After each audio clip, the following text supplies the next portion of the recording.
Conteneur yango todo sala. Adi Londolé Feli. Ah, Mosengo Feli. Todo sala conteneur, ba voiture todo tina Kisasa. Ba carton ils ont Kinshasa. Et en plus, la bonne chose, voiture na yo quand on a Kisasa te prends pas la tête. Il y a la bisson charger biloko na yo. Te relivrer à domicile sans un bon au teki. C'est parti. Bolanda, tokuta ce qu'on a. Biloko soyo, eza bilongo eza figuré na équipe de France. Biloko moya sika na milieu ya matinda ezate. Ils ont biloko to annonce à longtemps des années. Mais à un certain moment, il y a les cabao et tous les cas, tout s'est rattrapé. Pour changer quand réseau la connexion. Conteneur yango ils sont en live, ils ont la plaque à Bruxelles, au différent de la 11 et verse. Facilité les amis, tu as remarqué qu'il y a un réseau, il y a matinda, bah au moins il y a des difficultés. Moi ça repère car bien, abundi à charger, Massa na car à charger 207 na yeke narati. Vous en avez car na voiture, chaba bilokos na kati yeke narati. Oye to sali ba papier, to sali 30%. Voiture est comme na Congo, on a fret on a conteneur, tant on a kanga na teki, na longo li fret na ngana pourcentage. Yozu le reste na yo. Mbote na bino bandeko balandi ya Basango ya Congo télévision ezali bongo mosali na bino Benjamin Mwana ya Suka et kolandisa mabisika bozolanda biso partout dans le monde soko zuli bakumalamu ya kolanda ngai na tongo na pesi yo bonjour soko zuli bakumalamu ya kolanda nga pe na pokwa na pesi yo bonsoir ezali bongo émission na bino bolingaka makasi pièce contre pièce où ezali présenté et pas votre humble serviteur Benjamin Mwana Suka. Actualité pièce contre pièce parce que aujourd'hui Torobeta Masolo ya pièce contre pièce et neto mesani déjà bobo mesana kolobake non pièce contre pièce ezali la réalité oyo mambozo salema ezali basubasma ya information oyo tozopesa pona kolobake non on fait un effort ya kokoma sur le terrain pe koluka ko ramener les bino makambu oyo ezali ya solo et l'émission pièce contre pièce pour ceux qui connaissent bien Kinshasa je suis au niveau des bonhommes et nasimanangai awa ozomona ke tozokende vers centre ville et liboso nanga côté na la caméra tozokende vers aéroport Yanjili tozali wapi tozali likolo ya saut de mouton tozali likolo ya saut de mouton je pense à notre Chilombo à Zozwa et tout le monde est que likolo ya saut de mouton. Likolo ya saut de mouton, c'est ça Kinshasa, c'est ça la beauté de la ville. Saut de mouton oyo Donald Trump Tshunza mwana matete alobi ke non mukolo koya na Congo ya kotambwa na sete esengeli amata likolo ya saut de mouton. Saut de mouton oyo papa à Roma alobi non mukolo koya na Congo ye akotambwa na sete akotambwa na likolo ozomwa ndenge Congo malembe ezokoma lokola Miami wana tozomona penake non misala ezosalema comme il faut misala ezosalema comme il faut tomoni dia ba komi na ba niveau ya ba finition ba travaux de finissage awa na niveau ya otobengi des bonhommes bato bayebi place otozali des moutons oyo misale bandi ko avancer na vitesse de croisière nango après autobengi ba arrestation na niveau ya justice et tozomona la vie à Kinshasa ndenge zoleka tout ça grâce à un homme Félix Antoine Tshisekedi Tshilombo les chantiers ezana ba arrêté musala ezo salema comme il faut wana bazo sur la biso bilili ozomona penage no tozali kolo ya saut de mouton émission pièce contre pièce aujourd'hui tozo tourner yango na otobengi des bonhommes tozomwande message ezali ko salema pour vous dire que le chef de l'État son excellence Félix Antoine Tshisekedi Tshilombo alembite awa na yebisio saut de mouton elengyo wapi netga na Miami na keko pesa mbote na otolobi Patrick Nzomba motema ya mama yuyu na bosanité na niveau ya Californie ma mère na pesi yombote pe na bosanité Etienne Kabongo de boulonnage Mbujimai Kananga na bosanité info solution avenue Songololo du marché Olata Fachi Béton et au sasa ba t-shirt au sasa biloko na ndenge moko bien. Oh ceux qui tozali d'accord na Elongo na Arnold Chilombo na bisio mon compagnon de tous les temps, les grands caméramans, celui-là qui avait accepté Kokota Kingakati, là où tout le monde avait peur. To continue ba sujet ya mukolo lelo. Je vais parler na makambo oyo etali barrage ya Katende. Barrage ya Katende, mon frère, ma sœur, Hippolyte Kanambe Kazembere, c'était un sorcier. C'était un mafieux, car il n'a pas voulu que province Oyo ya Kasai est développée. Un investissement depuis de 400 quelques millions de dollars. Pièce contre pièce, Mukolo ya lelo, au komona que non, bazui ba câble, bazui ba engin, nyon surtout ya kosai la musala, basunoli yango na zamba. Ah oui, basundoli yango na zamba.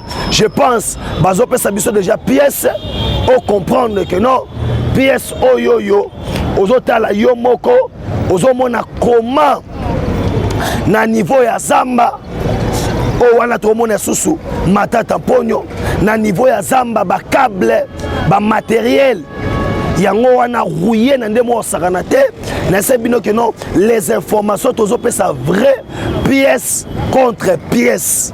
Ici nous jouons un rôle autobengi pédagogique, il y a quoi enseigner pièce contre pièce. Je vais entrer dans la mort dans ma solo au comprendre que plus de 400 quelques millions de dollars OEKI n'investissement wana mais ana so bisayo. C'est pourquoi Hippolyte Kanambe Kazembere ne voulait pas que tozwa courant na niveau ya autobengi Kasai courant ezalate. On a laissé biloko aboye et Mongo ezali porté disparu plus de 400 quelques millions de dollars.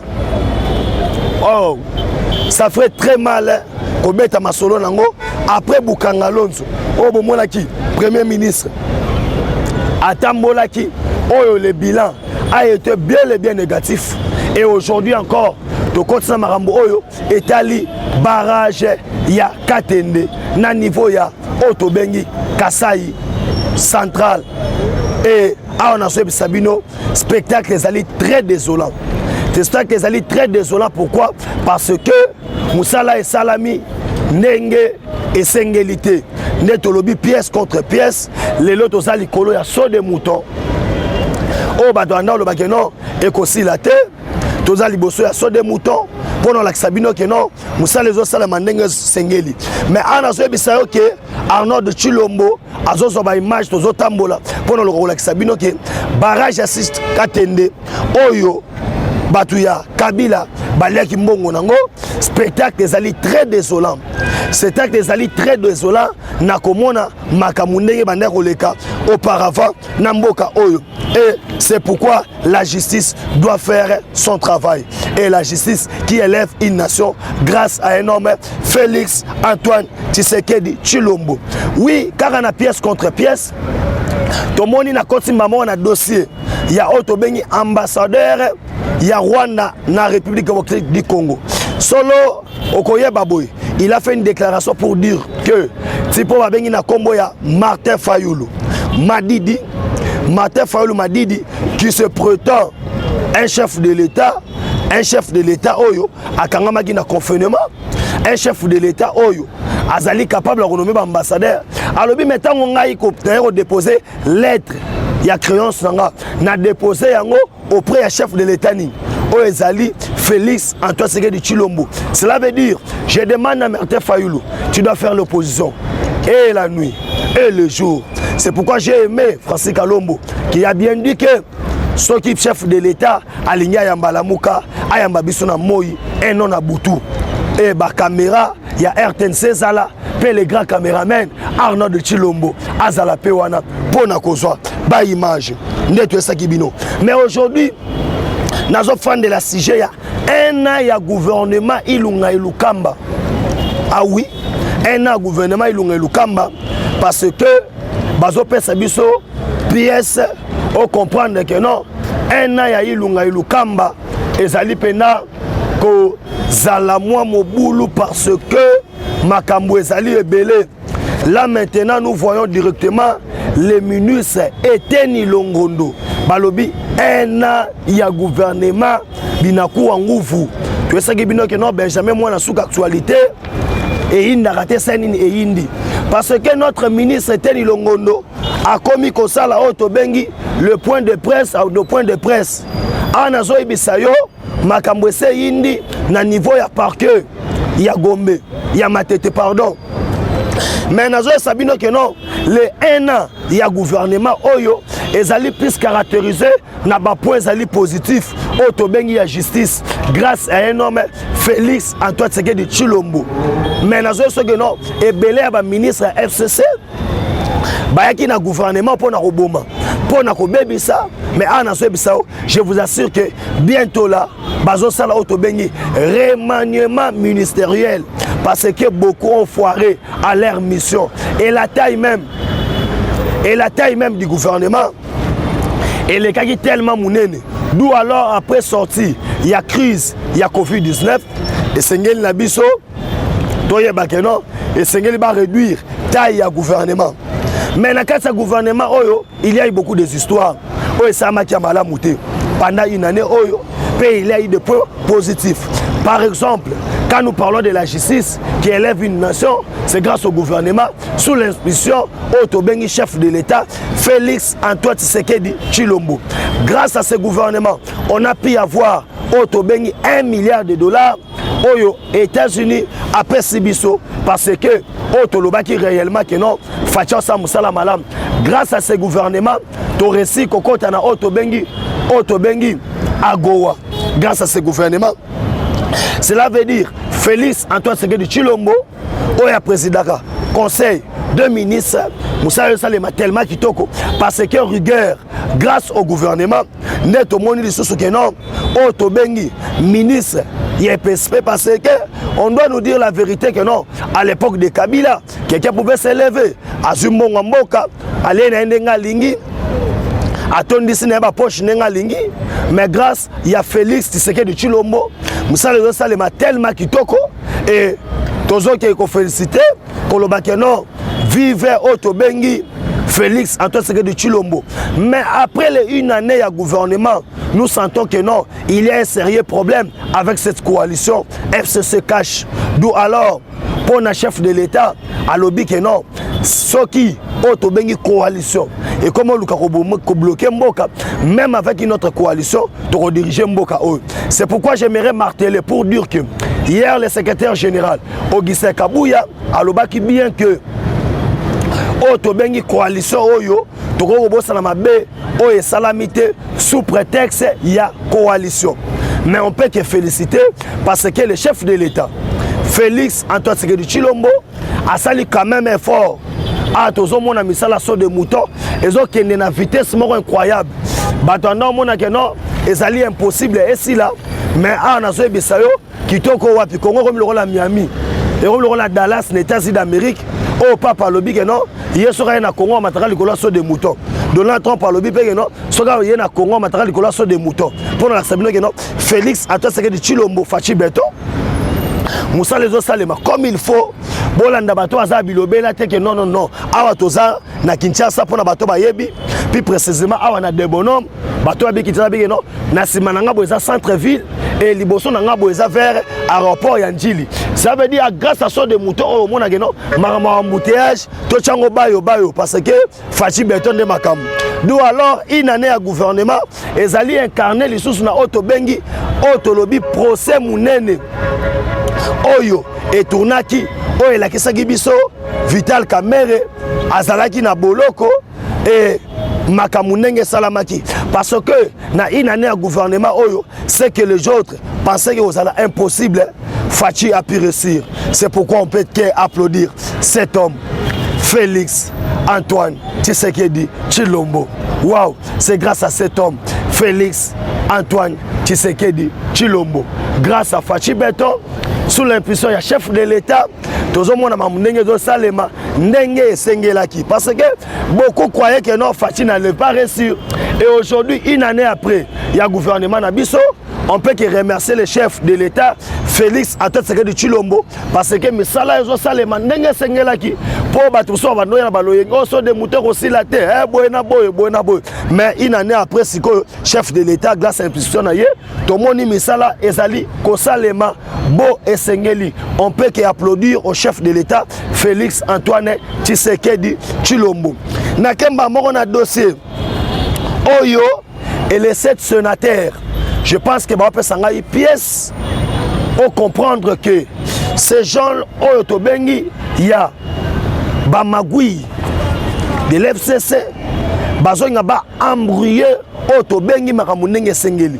Vous allez comprendre que le Sénat américain, en partenariat privilégié avec le chef de l'État, Félix Antoine Tshisekedi Tshilombo, batindaki document où d'où tomoni 7 sénateurs na tête nango un certain Francine Mouyouma.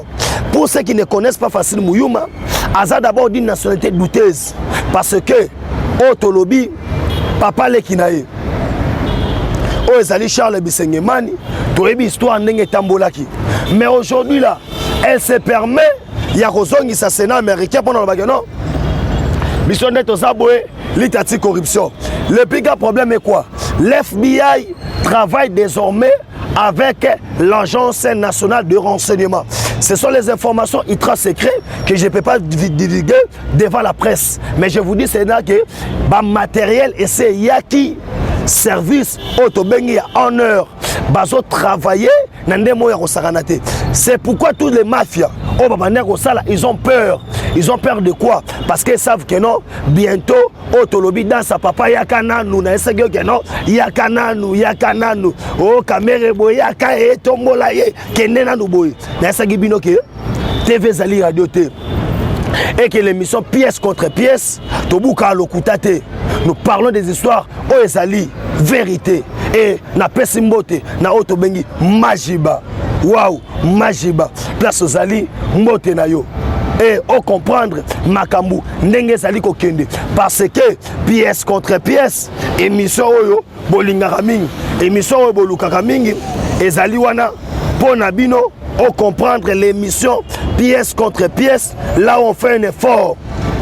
Yake, Kolobama pièce contre pièce, et Tobuka mingi lokutate. Yango na ebiso ke non, Makamunde to kenango, tozo kenenango malamu. Et ba sénateur oyo ba démarche na bango, parce que ils ont vite compris que état des droits, auto baneko luka. Yango en marche, c'est pourquoi il va ça manœuvre. Pour dire, pour moi, Francine Mouyouma peut dire que nous sommes États-Unis dans le sort au bisoté, bisoté on a lutté contre la lutte anti-corruption. Mais maman nangai, si on a lutté la lutte contre la corruption, Boukanga Lonzo, bon on a kenda wapi. Ça veut dire, oui vraiment, nakemba la mona côté na dossier, Otolobi avec Pascal Mukuna. Nous savons bien les bien que l'évêque a été bien libéré. Et ça bimaki, mais l'évêque Pascal Mukuna a lobby dossier oya bandaki et kokoma Tina Souka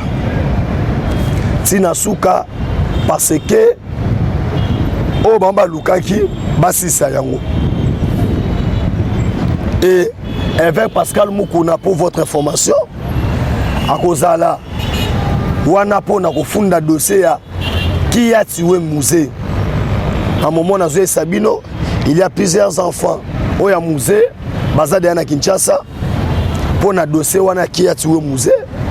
D'où alors, on comprend que non, l'infatigable homme de Dieu, évêque Pascal Mukuna, a l'invité pour un dossier, a lobby que non, bakokende na dossier, Tina Souka, bakokende na dossier, Tina Souka, et Otolobi l'avenir. Ils ont révélé biso makambo kitoko car ndeka tolo bakeno évêque Pascal Mukuna alobi ke arotikate arolembate pona makambo oyo etali état de droit car l'état de droit esengeli toyeba réellement assassinat ya munene bwesama na mboka na biso. On a tué un ancien président. Si le banquette c'est souka na balabala, tu évites ceux qui vont souka na ngondenge nini. Mais le tolobi avec Pascal Mukuna il est la preuve à lobby va reporter dossier wana na niveau ya justice. Congolais, vous qui me suivez partout dans le monde, je tiens à vous rappeler que non, au Congo, il n'y avait pas eu de justice équitable, une justice qui peut élever une nation. Des places de difficultés, c'est pourquoi mon ami, tout le monde est basé dans cause des tribunaux pour non, réellement les Camonanga, Bakata qui ont bien été, dossier Oyo, et Tambola qui bien été, pourquoi on a battu sur le non? Il faut que niveau justice va examiner sous les camboyo ba yebelango susu s'occuper ezali ndenge nini ndeka nazo bisabino que non Mukuna n'a pas lâché et Mukolo lundi déjà tokoza na niveau ya 4e rue pour tous les gars comprendre maramundenge zokene. Mais vous devez comprendre que non, les États-Unis d'Amérique oyo bazaba partenaire privilégié chef de l'État balobi bien les bien que na marambo o etali justice et sengeli musala et salama comme sengel afin que eux permettre au tobengi ko promouvoir o ezali le bien-être car dit-on la justice élève une nation. Et quelle justice? Une justice qui est équitable. Mouzé Laurent Désiré Kabila et a été assassiné. Si les autres battent na Boumaye de sango kenda wapi marambo zende kende ni mais avec une justice qui élève une nation, tolukato yeba ba fungola ba dossier wana, tolukato comprendre ndenge makambu ezali kokende. Nde toloba kaka émission na biso pièce contre pièce. Et donc se dérouler malembe pour te comprendre comment auto bengi état de droit ezali ko fonctionner. Nde romona batu ebele bazolinga ba tordre sens ya non on a lâché Mukuna parce que il est Moulouba. Or si tu dis que non on a lâché Mukuna parce qu'il est Moulouba, Mami Chibola aussi est Moulouba, cela veut dire il n'y a pas même sens nango o bolu ka bolo belango soki pendenge nini et ça nango na eloko moko te président Chikito Mushashino eloko moko te venangai Jean-Pierre Foulou, na niveau Gloucester, na niveau Angleterre, Motema Majili, il n'y a pas même de sens à Rolobelango, mais ce qui est sûr, c'est que Otto Bengi, avec Pascal Mukuna, a été acquitté par la justice congolaise. Et petit à petit, Makambo est bien. Je vais vous signaler déjà que non, déjà il y a tout solo awa, Mouto a Bengi na kombo ya Vital Kamerhe. Bazo bongisa déjà malembe comment azonga na prison parce que Kamerhe ndenga zawana abelaki te ezaki ba scénario banga basala nazo yebisa bino que non awa déjà bastabizaki état de santé na ye et santé état de santé na de stable et sengela zonga na makala que personne ne vienne vous mentir qu'il y a un arrangement entre le chef de l'État Félix Antoine Tshisekedi Tshilombo et la famille Kamerhe, car Amida et les enfants étaient partis voir le chef de l'État. Le chef de l'État a dit clairement que votre père était ici. Je lui ai demandé à plusieurs reprises que moi je travaille conformément à ce qu'on dit. Le peuple est d'abord. Le peuple est d'abord. Le peuple est d'abord, qui n'est pas un slogan, mais ce qui est une réalité. Travailler pour le bien-être du peuple congolais. Kamerhe n'a pas fait ça. Et aujourd'hui, c'est pas moi qui peux me gérer dans un dossier qui est en justice. Car la justice est indépendante. Mambu Masobele, Kiakou, Kiangani. Naesaki bino que non, une flèche aller est accompagnée d'une flèche retour. Il y a un autre qui Sabino réalité, ya Makambu, ndenge zali kokende. Awa na ville ya Kinshasa, émission Bolingara Mingi, pièce contre pièce, où ezali présenté par Benjamin Mwanasuka. Actualité, pièce contre pièce. Émission na biso tozoko bakaka, pièce contre pièce. Oyo to continue dossier o etali makambu ya satellite. To monaki satellite moko elungwe na likolo ekiti na Congo. Et batebele ba mitunaki satellite wana ezali nini? nzoka nde ezalaki oyo tobengi babandaki koespionne biso à partir ya barusse bazo koespionne biso. Le satellite communiquait directement avec le serveur. Il y a communication.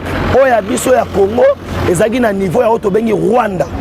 Imaginez-vous que l'État congolais, imaginez-vous que tobandaki so tobengi, il faut les canons na Rwanda, na Simanango et on les canons Congo. Ce pays a été vendu.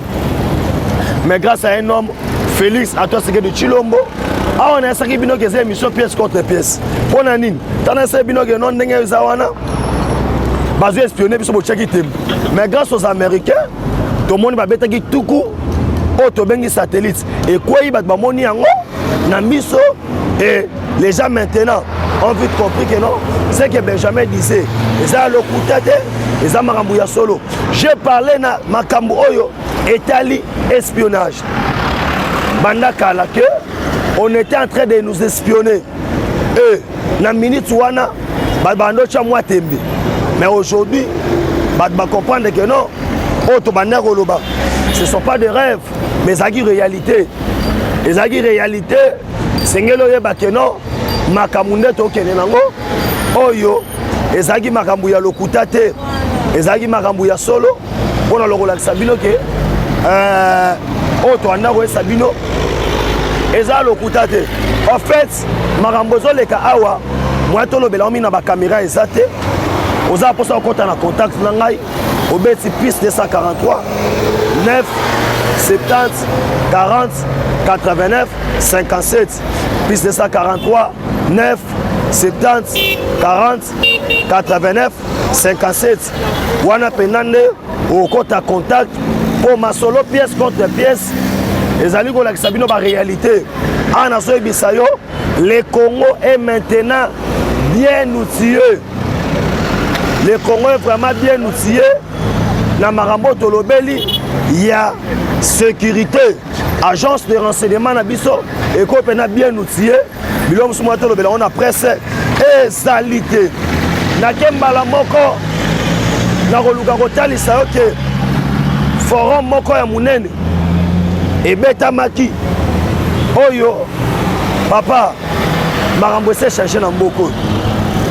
Comment bino bokocha bato non IDPS Azali représenté na auto bengi forum moko boye mais aussi longtemps na makambo etali makambo wana ce sont des mensonges et des mensonges oyo ezali ko salema forum oko osengelo yeba keno forum moko ya munene oyo bakolo nango na ebité idée cela qui bango wapi on doit faire les réformes ce qui a élection papa na mboko to na posa ba dialogue té nous raisonnons pas d'abord les élections nous devons aller d'abord en recensement faire un bilan ko lobake non les élections ote ko leka na mbule oti ko leka ezalaki chaotique pe ezalaki ba élection oyo ba yibaki makambo ebele ezalaki na makambo ebele parce que en réalité,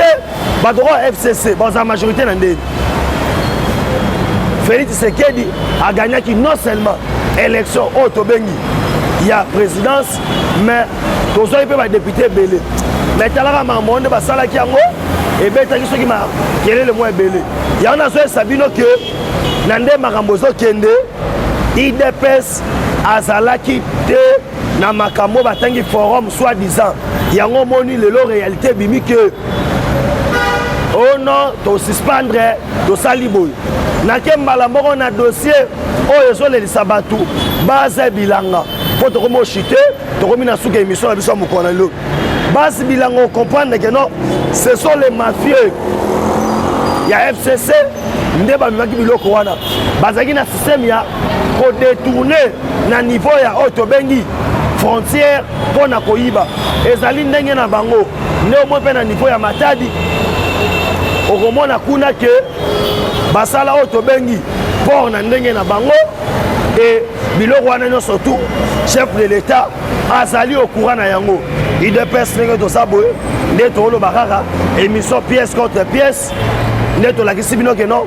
base bilanga ezali réseau moko mafie oyo ya bato ya FCC banga bana sango biso UDPS toyebi na biso makambo wana te nde toexplike bino ke bango nde baza miyibi parce que bando favoriser fraude na niveau ya douane no moni douane ya Congo les plus chers ya monde mais a tozoyebisa yo le chef de l'État Félix Antoine Tshisekedi Tshilombo asa mettre fin na makambo oyo etali makambo wana aolandela makambo ya douane et permettre que non makambo soto ke na suka nde toyesaki bino ke non tokomi na suka moko ya suka ya émission moko na lelo topesi merci na ba oyo tout bazo soutenir biso eloko na kosenga na bino ete bo partager émission oyo et que bo partager émission oyo partout bino babolanda ngai pe bo aimer oyo ezali makambo oni mais kotenir ya temps oza posa kozwa ba pièce to kota en contact po makambo eza tellement ebele obeti piste 143 9 70 40 89 57 piste 143 9 70 40 89 57 na kosisa émission te ça pourtant sabino ke tozo préparer comment tokokende na Athénée de la Gombe na tobengi pétition na biso tokende na niveau ya présidence nazo senga na bino bo s'impliquer na makambo mutu nyonso to atanga ancien Athénée de la Gombe o Athénée de Kalina Athénée Royal toza na besoin na bino parce que Zoé Kabila ko kozwa Athénée comme ayete nous alors numéro notre pesa plus 143 9 70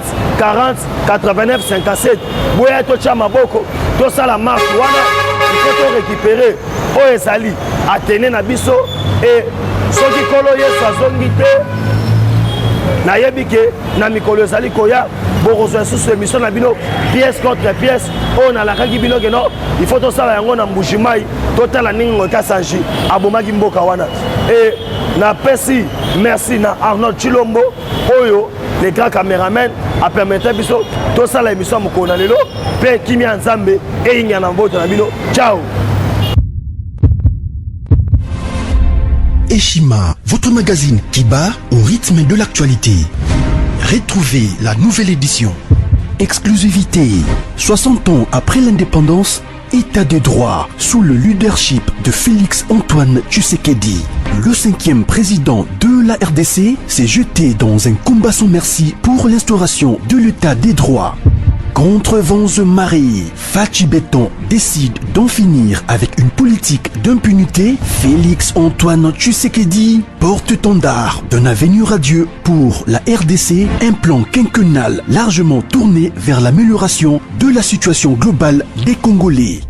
La gratuité de l'enseignement de base, l'amélioration des relations diplomatiques, la sacralisation du Conseil des ministres, l'indépendance de la justice, le redressement de la RDC, focus. Au Katanga, le gouverneur Jacques Kiaboula construit les routes du Haut-Katanga pour relever le défi du social et du développement. Le but est d'inonder Lubumbashi et les autres centres urbains de produits agricoles tout en baissant leurs prix. D'un territoire à un autre, Jacques Kiaboula déploie énergie, volonté dans l'exercice de sa fonction. Découverte, nommé directeur général, Barnabé Mouakadi veut rendre la DGI plus performante. Dossier Eshima, l'église s'éloigne humiliée du village. Interview. Porteur d'espoir dans la lutte contre Covid-19, grâce à l'Artemisia, le docteur Jérôme Mouniangui juge son expérience en RDC. Nation Covid-19. Le ministre de la Santé Eteni Longondo fait une mise au point sur la gestion de la prise en charge des malades. Loi des finances publiques 2020. Le VPM Jean-Baudouin Maillot atteint ses objectifs. Économie. Jusqu'où ira les francs congolais? Culture. Les tétélas. Tradition et histoire. Retrouvez l'intégralité du magazine Eshima dans les kiosques. Eshima Magazine, un nouveau standard d'information.